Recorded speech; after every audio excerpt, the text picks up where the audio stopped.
Hey, what's up everyone? Before I start this review, I should say that I'm going to do a bunch of reviews for movies I missed in the last couple weeks, which includes The Maze Runner, Equalizer, Box Trolls, and the movie I'm reviewing right now, Gone Girl. So these are going to be shorter reviews because I'm, quite busy with moving and all the other stuff and the month of gore, and so, I have to also do some video games to review. So I decided, I'm going to do these reviews pretty quickly. So let's get into it with Gone Girl, which is, of course, a David Fincher directed movie based on a book called Gone Girl, starring Rosamund Pike, Ben Affleck, Tyler Perry, Neil Patrick Harris, a few other big stars in there. And I was really looking forward to this film. I thought the trailers looked excellent, especially the first one. The first one where they don't really have too much dialogue. It's all just really music and stuff, and you just see scenes and maybe a little bit of pieces of dialogue here and there. I thought that was especially a terrific trailer. And the second one was good too, don't get me wrong, but the first one was one of my favorite trailers of this year, and I was really looking forward to it, especially since I heard the book was so good, and of course David Fincher was directing it, and of course the one that actually wrote it is actually doing the screenplay, so that's good right there. And I knew it was going to be good. I really did, and guess what? It really was. It was a terrific film that really just the story is so good in this, but not only the story is amazing. It has so many twists and turns. It's really, really depressing at parts, even if you're not the main target audience for this film. Which, if you see the film, you know who I'm talking about. You definitely know who you are. But I don't want to spoil it because it would be a spoiler. But not only that, but the acting is terrific all the way around, man. Ben Affleck is terrific here. If you do not think Ben Affleck is a good actor now, and you're still holding Daredevil and freaking, I don't know, Paycheck. I hold Paycheck against them because that movie sucked. But if you hold stuff like that against them, you shouldn't anymore. He is an amazing actor. He's a terrific director, and he is so good in this film. He really is. You could definitely see why people are really wanting Ben Affleck in their movies now, especially freaking Batman. He's great in this. He has to show a lot of complexity in his role, some depth here and there, and for the most part, he does an amazing job. Not even for the most part, the whole movie does a great job. What?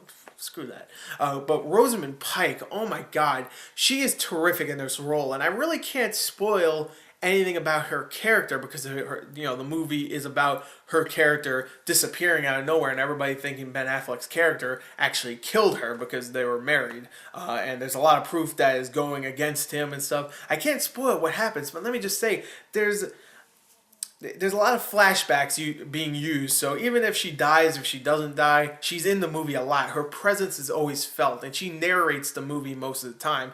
And she has to show so many different personality switches. It's amazing. She has to be compassionate. She has to be methodical. She has to be,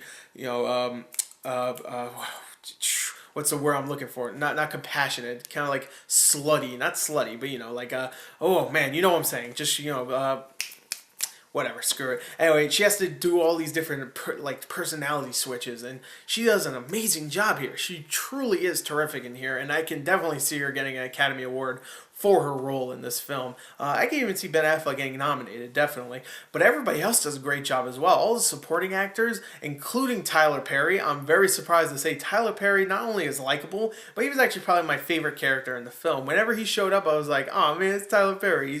He's laughing. He's just like, he's joking around. He's actually doing a damn good job. If you get Tyler Perry in your movie, and your movie is actually, has a good script and a good director, you can get a good freaking performance from Tyler Perry. Man, I'm surprised because Alex Cross, whoo, that was bad. He was bad in it, but he was really good in this. Neil Patrick Harris, I would say, is probably the weakest part in this because he plays a very strange character. Very, very, just a crazy type character. Probably the craziest character in here. And I don't know, he just didn't sell it completely for me. Every time he was on screen, I was like, I don't know. I love Neil Patrick Harris, but I didn't think he was great in this. And I know a lot of people are going to say, "Oh no, you're wrong." But no, I just didn't like his performance in this film. I didn't like his character either.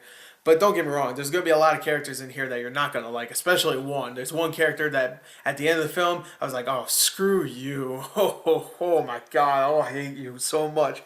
But this movie is beautiful. It's breathtaking. Its cinematography is terrific. The soundtrack is, oh man, the score in this film is so freaking good. It's done by Trent Reznor and Atticus Rose. Oh, both do an amazing job. I mean, they're doing the same thing, you know, they're just working together. But yeah, they both do a great job here. It's such a good soundtrack slash score, whatever you want to call it.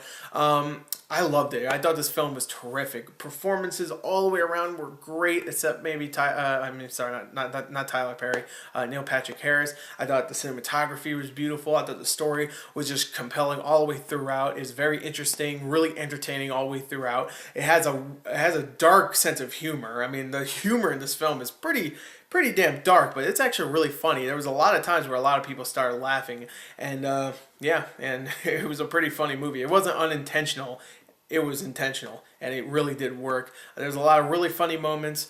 I don't know, the cast did a great job. The story was great. I just thought this was a beautiful film. The only problem I really have is Neil Patrick Harris's character, which does take a lot of the last hour of the film up, which I have to mark it down for that. I really didn't like his character. I don't know why.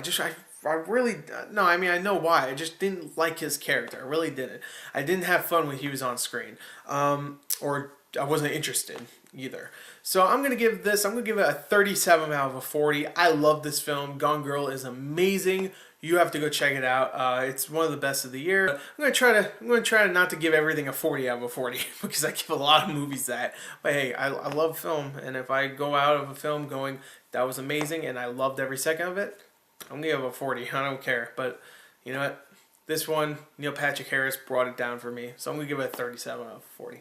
That's still like a 9.3 out of 10 if you average it out. It's pretty damn good. So anyway, there you go. There's the review. I hope you enjoyed it. Gone Girl is one of the best films of the year, and I can easily see it sweeping up the Oscars during Oscar season. So there you go. There it is. Thank you and goodbye.